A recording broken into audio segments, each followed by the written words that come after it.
Maayong adlaw mga birds, for today's video, magtahi ta og tumbler holder.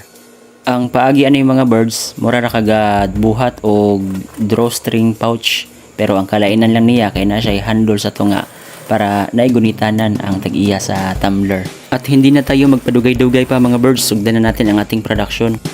Ang una nating gibuhat dyan mga birds, nagtahi ta og handle. Nya ang sukod sa handle magdepende gyapon sa inyong design mga birds.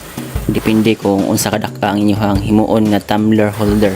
Kana kung gitahi diha kay 20 inches na ang gitas-on niya mga birds para sakto ra kaayo nyag bit-bit sa tag-iya. So tiwasin na natin ang pagtahi mga birds para mahuman na ito. Kay mo padulong na pud ta sa sunod nga next step. Bali kini day atong gitahi karon mga birds. Bali 50 pieces ni. Pero usa lang akong ipakita ninyo nga sample para makakuha mo gid diya kung unsaon pagtahi ang ingon ani nga design tumbler holder. Pero daghan pang lain-laing mga design mga birds. Depende ra ninyo kung unsay paagi ninyo o unsay design nga inyong himuon. Karon kay nahuman naman tagtahi sa handle, mo tabok na ta sa sunod nga next step mga birds. Ari na ta sa to ang body sa to ang drawstring pouch o tumbler holder. Kita niyo diha atong gitahi ang kilid o ang paagi diha mga birds parehas ra gyapon sa pagtahi natong drawstring. Times 2 ang imong pagpilo sa kilid para dili gid mo gawas ang sagbot niya. Limpyo ang atong agi. Unya sa pikas kilid mga birds, tahi naman diha ang kilid. Sa pikas kilid same process ra gyapon mga birds. Kaduha gyapon nato pilon nya atong tahion para mao gyapon pareha sa pikas limpyo o quality ang atong agi. Ug kay nahuman naman og tahi ang duha ka kilid mga birds, ari na pud ta sa sunod nga next step. Pero syempre ato sa nangguntingan diha para limpyo. Ang sunod nga next step mo na itong buhaton mga birds. Pilot na gamay, magpilot po tag mga 1 inch para suksukanan sa itong drawstring. O kung diha nagay nga part ang inyong tahion mga birds ay kalimti nga i-back stitch gud ang inyong pagtahi para di matangkas o ligon ang pagtahi diha. Sa pikas tumoy, ingon ana ra gihapon, pilo ka gamay, magpilot na po kag balig 1 inch para agianan gyapon siya sa string mga birds.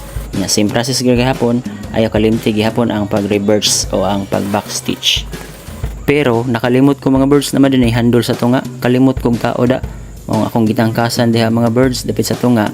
Kaya atong itaod diha unya ang ato ang gitahi ganina nga mga handle nga ang sukod 20 inches. Pero kana mga birds sa usa ka bag, usa ra pod ka handle ang atong gamiton. Pagka humagtangkas mga birds, aton atong gitaod atong nalimtan ganina ang handle. Atong gitahian diha para lig-on gyud. Pahinumdum lang day mga birds. Unyag taod ninyo sa handle. Ayaw isampak gud pag-ayo sa pinilan. Kanang agianan bitaw sa string. Kay kung isampak ninyo ayo, posible kanang handle mahimo na siyang sagabal inyong taod sa string unya. Kanang sakto lang yun mga birds, kanang igo lang siya magian inyong tahi.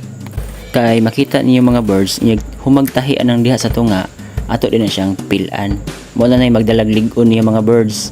Kay ato pa man ang i-reverse diha para lig-on din siya. Timan nga inyong tahi nyo diha lang dapit sa tunga. Pahinumdum day mga birds nga unyag taod ninyo sa handle, i-check gyud, tan-awa gyud pag-ayo kung dili ba na maglubag-lubag o magtuyok-tuyok ang inyong handle. Kay basig nyig ang output ana, ang inyong handle ang resulta nagtuyok-tuyok o naglubag.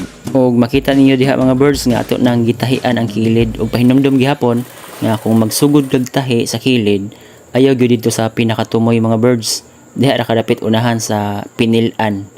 Kay para naiagianan ang atong string unya. Og kay naaman ni base nga tumbler holder mga birds, mo ni paagi nako sa paghimo og base. Ang gidakon sa base anay kay 2.5 inches. Mo na akong gihimo mga birds niya. Nagputol ko og karton, nangita og karton or gisukdan ako na siya diha og 2.5 inches. Mo na nay karton na tong gitabas diha mga birds. Og mao na gigamit nato nga guide mga birds para sa pagbaglis nato sa sukod nga 2.5 inches. Mo na siya mga birds. Unya timan mga birds nga anyag pilo ninyo sa lubutan sa bag kanang pormag triangle, kinahanglan gyud nga parehas lagi dak-on, equal ang ilahang porma para parehas pod ang gidak-on sa atong base side by side. Unyag human og baglis mga birds, ato na rin ang tahion. Subayon na to nato atong gibaglisan. Nya mas maayo mga birds nga naka-reverse ang isig kilid sa ato ang gibaglisan para di siya matastas. Ug mao na ni iyahang porma mga birds, pero partial pa na, temporary pa na, kay limpyohanan pa nya butanganan pa og drawstring.